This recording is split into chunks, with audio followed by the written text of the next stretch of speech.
Primary election day is getting closer and closer, and you've been hearing a lot about the races for New York's 21st Congressional District that covers most of the North Country. But another part of the region, like Watertown and the Thousand Islands, falls under the 24th Congressional District.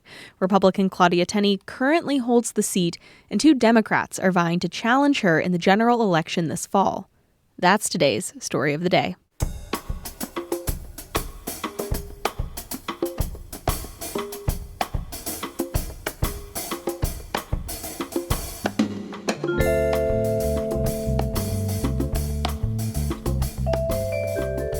Hey, I'm Catherine Wheeler, and for David Summerstein, it's Thursday, June 18th. The agency that monitors every watt of energy that flows through New York State is warning that there's less power in the system and more need for power than ever before. David Bullard with the New York Public News Network reports on the problem and possible solutions. Every time I turn on my desk lamp, fire up our gas stove, turn on the air conditioning, watch TV, or charge my phone, I'm using power. Each of us is at the final stop of a complex system of power that links the places where it's made to the systems and lines that transmit it, and finally, to you and me. In the center of it all is a nonprofit group called the New York Independent System Operator. The people at the New York ISO are the air traffic controllers of energy in the state.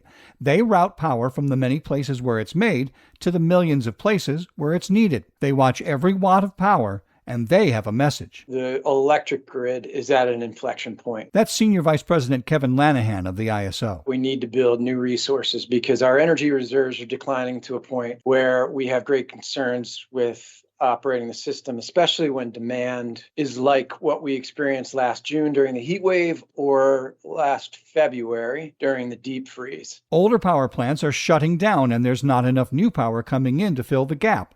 The heat wave last June and past winter's unusually long cold snap forced the ISO to buy out-of-state power and ask big power users to conserve. The margin of reserve power used to be adequate, but it's fallen by about 80% in just a handful of years. Extreme weather remains a risk, and the potential growth of power-devouring data centers provides a new risk. There's good news in that wind and home-based solar power are both on the upswing, but the ISO believes bigger, steadier sources are necessary. The best day to have built a new nuclear plant was 10 years ago. The second best day is today, and they're moving forward aggressively to figure that out. The state is moving quickly to get a new nuclear power plant built. That will take several years, though, and the risk, the inflection point, is now. The ISO urges more wind and large-scale solar, retrofitting old fossil fuel plants with cleaner technology, and a move towards big battery storage facilities so that every time you flick the switch, the light comes on. For the New York Public News Network, I'm Dave Bullard. Meanwhile, a major clean energy project connecting Canada to New York City is now complete. State officials and project developers announced the Champlain Hudson Power Express is now delivering electricity. The $6 billion transmission line runs 339 miles and carries hydropower from Quebec directly to New York City's electric grid. Developers say the line can supply about 20% of the city's electricity needs. It also is expected to improve grid reliability during periods of high demand, including summer heat waves. Construction took about 3 years and supported roughly 1,400 jobs statewide. The project is now the longest fully buried transmission line in North America. The U.S. Department of Justice is suing New York State and the company administering its largest Medicaid-funded home care program. The DOJ alleges that the State Department of Health was involved in a fraud scheme with the company known as Public Partnerships, LLC. The state and PPL went under contract last year for self-directed home care services for 250,000 disabled New Yorkers. The governor's office and the State Department of Health both claim the suit is a political attack. But Alana Berger from Caring Majority, an organization that represents home care consumers and their workers, argues the state allowed the fraud to happen. The Trump administration is going to look for anything to go after our Medicaid program, and the governor's corrupt, wrong actions with this PPL situation have laid out basically the red carpet for the Trump administration to come in and claim fraud. PPL and New York State have faced similar pushback and criticism from elected officials and advocates. They point to the state's bidding process, selection of PPL, quick transition, and the quality of PPL's home care services since the transition.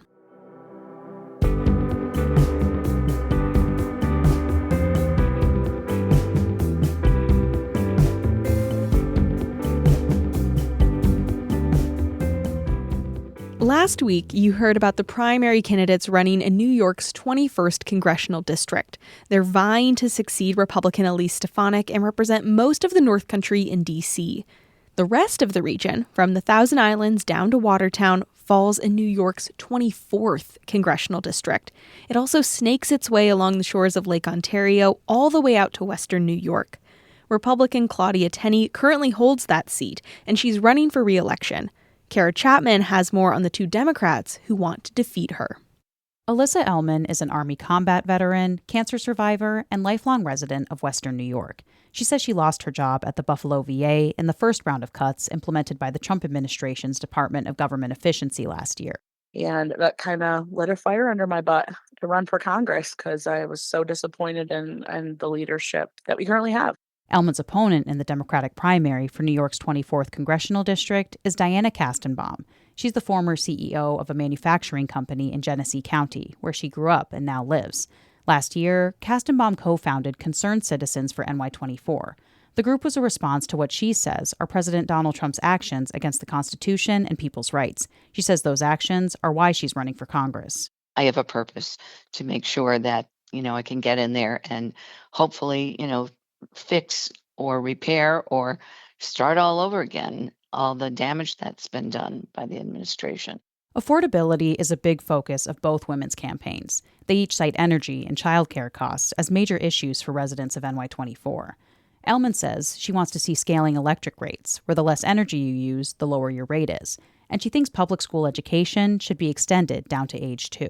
I think that it's because I care more about people than I care about data centers is why I care that we have affordable lives.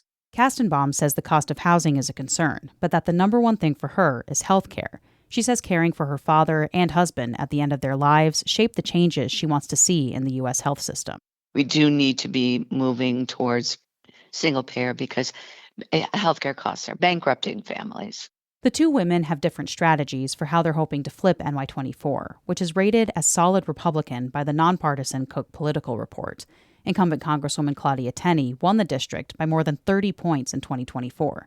Kastenbaum says she's working to make inroads with moderate Republicans, particularly farmers. She says she's met with several who've been impacted by the Trump administration's tariffs, immigration crackdown, and cuts to social safety net programs. But it's taking a real conscientious effort to go and sit down with them and listen to them. And they're willing to talk to me. So that's a good sign. Ellman says she hopes to pull some Republicans disenchanted with Trump and Tenney, but her big plan is to actively pursue the independent voters in the district. My strategy for that is going to be to knock every single independent door with a giant volunteer base. Most Democrats and Republicans do not knock these people's doors. Ellman is billing herself as the candidate of values and character who understands the voters in NY-24. I'm a fighter. I fought in Afghanistan against terrorists. I fought cancer. I won.